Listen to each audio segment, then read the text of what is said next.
people, welcome to my channel. Today's episode, we are going to make a custom thumbnail which is made easy by the use of CANVA. Yes guys, you heard it right. We're going to use CANVA for our thumbnail. So what are you waiting for? Come and join me. Let's go! So this is the Play Store and then we're going to search for CANVA. Alright, so pag na-search nyo na po yung CANVA, yan po ang lalabas. Ito na po siya. I-click lang po natin. At ito po ang lalabas. Dahil po na-download ko na siya, ang gagawin na lang po natin is i-open. Pero pag hindi nyo pa po na-download, i-download nyo po siya sa inyong phone. Okay, so sa Android, kasi Android ang ginagamit ko. So sa Android, madali lang po siya. Hindi lang ako sure sa iPhone users. But for generally sa Android, madali na po siya. So, i-open na po natin. Pag open natin, ito po ang lalabas. Ayan. So, mag-open po siya. And then, we'll go to sign in. Mag-sign in lang po kayo ng email address nyo na ginagamit or sa Facebook, wala pong problema. So, mag-sign in ako ng aking email address sa Google. Okay? Since naka-sign in na ako, ito na yung aking homepage ng CANVA. Alright? So, ayan, nakalagay, welcome, MJ. So, all we need to do is to go to YouTube thumbnail. Ayan. Pag kinlik nyo yung YouTube thumbnail, meron na po siyang mga samples po. Ayan. Ang gamitin for free. I mean, palitan nyo na lang ng picture at ang content ng inyong title. Pero yung design ay mga ganyan po. So, kung gusto nyo rin po gumawa ng bago, ayan, meron po siyang blank. Ayan, so lalabas yung blank. Okay, now let's go to the blank. So, mag-upload ako ng bagong picture. Alright, upload media. Pupunta siya sa aking gallery. Ayan. So, dahil nakasave na ako ng picture sa gallery, piliin ko tong dalawang to. Isa muna, open natin. Pupunta na yan dito sa lahat ng mga downloads ko. So, andito na siya. Pipiliin ko. Yan. Ayan na ang picture ng Burj Khalifa. All we have to do is to saktuhin natin siya sa screen. Centered. Ito na po yung picture ng Burj Khalifa. Now, all we're going to do is to add the elements. Okay, or the text. So, idadagdag po natin ang elements. So, elements po, pwede po tayong mamili dito kung anong gusto mo. Which is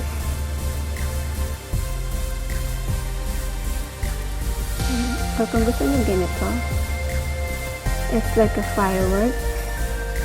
You can put it here. Ayan. Isa pa.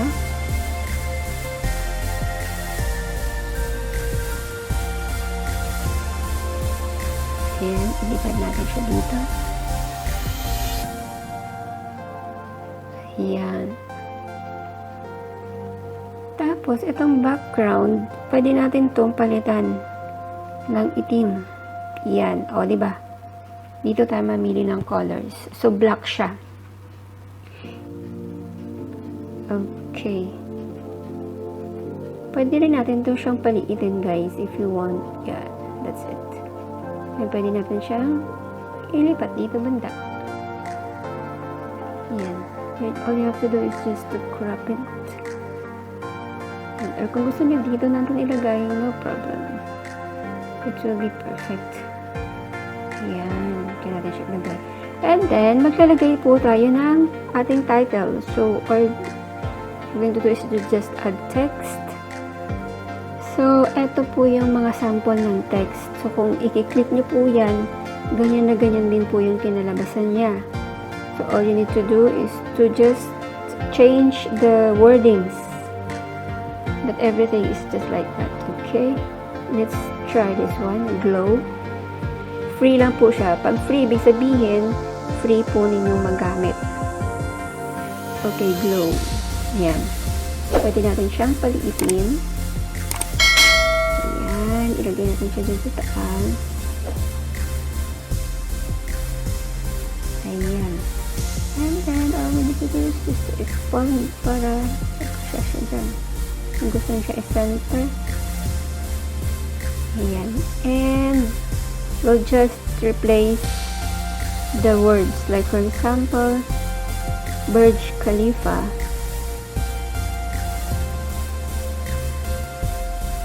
Lights up. Yan, diba? Parang gusto ngayon yun. Lights up. Turn up. Parang ano lang. Burj Khalifa lights up. Ayan. So, ganyan na siya. Okay. And then, kung gusto niyo palitan ng color ng font, punta lang kayo dito. Ayan, pwede niyo palitan ng light pink, ng green, ayan, na yung pink, or gusto niyo, marami pong choices.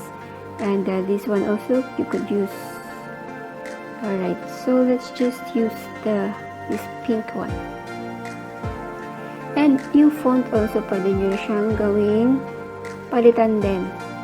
Okay, this one. Anong gusto nyong font? Like clicker script, ayan, Berkshire Swash, ayan. So you just have to choose which one you like. Playlist script. Pero dahil title siya, dapat yung mabasa ka agad. Yun ang pinaka-importante guys sa paglagay ng title sa thumbnail. Maraming magagandang font, but ang importante po doon ay kailangan mabasa ka agad siya. Madali siyang, kailangan bold, kailangan basta madali siyang basahin. Hindi yung parang tatabingiin mo pa yung leeg mo para lang basahin siya, like this one. So I'll use this one, Quicksand. Okay, or di kaya tayo natin to. Basta madali siyang mabasa. Or ibalik natin dun sa original. Yan, Burj Khalifa. Kahit ganyan lang siya, pero catchy siya sa mata. Okay? So, ganyan na yung font natin, or ang title natin. So, magdadagdag ako ngayon ng aking mga effects. Alright?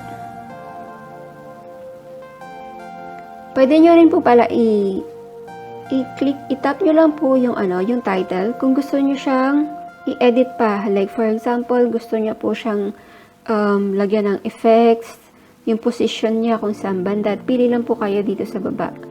So usually ang effects ganito, yung may mga shadings, like for example this one. Okay, so ganyan. Ayan, medyo okay din siya, medyo kita din siya, pero ang original natin kasing pinili na font ay eto, ganyan. Ayan, pwede rin po siyang pa-curve, ayan, if you want. Okay, let's try this curve. Pero masyado siyang... Okay, leave it. I'll choose the other one. And then this one. Ganyan, yan. Or this one. Or the... Yeah, click lang po kayo. Okay, so yan na lang. Para kita siya kagad. Meron pa siyang shadow effects. Okay? And now, let's go back to... Yan, dagdagan natin dito sa gilid-gilid. Yan, dito portion. Let's put ito. Yan. Pwede kayong mag-insert ng photo dito. What I'm going to do is make this small.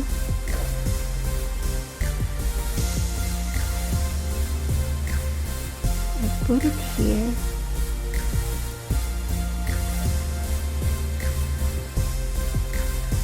Dito na lang. And I will add again another element, which is from my upload. And I'll choose this one. Ayan. Ipatong ko lang siya dyan. Automatic. Ayan. Lalabas na siya. Okay? So, yun. And I'll just move it here. Para kahit wala na akong pangalan dyan, andito yung aking logo. Okay, so that's it. Or i-add ko na lang yung isang photo ng Burj Khalifa na na-save ko. Okay, punta tayo dito. Here it is. So, open. Andito na siya. Downloading. Ayan. So, okay na yan. Position. Bring to front. Ayan. Kailangan nasa front siya. Palakihin lang natin. That's it. So, it will be perfect. Alright. Okay. So, that's it na. Okay lang siya medyo kasi yan. So, dalawa ang mukha ni Burj Khalifa na nakalagay. Okay. And then, let's put it here. Position. Send backwards. Yan. Send backwards para lumabas yung logo ko. Okay, that's it. Kasi gusto ko simple lang kasi ang importante lang naman doon na merong Burj Khalifa, meron akong logo, at the same time, meron akong title. Okay. Ganyan na lang siya.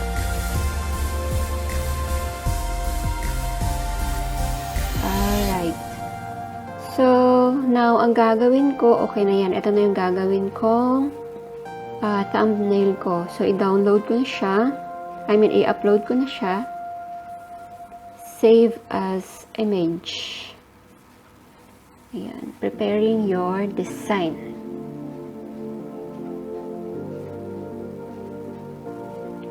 Alright.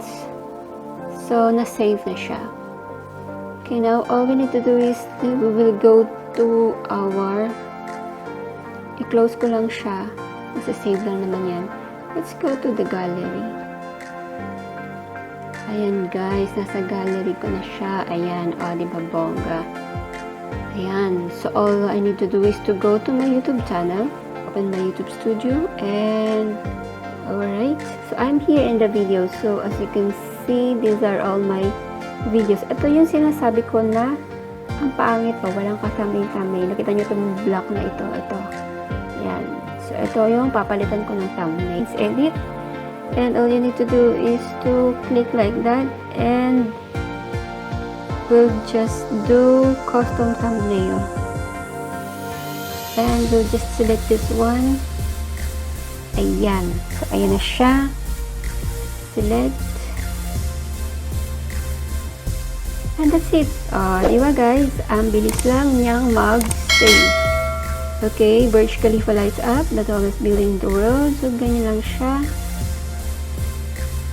Yan.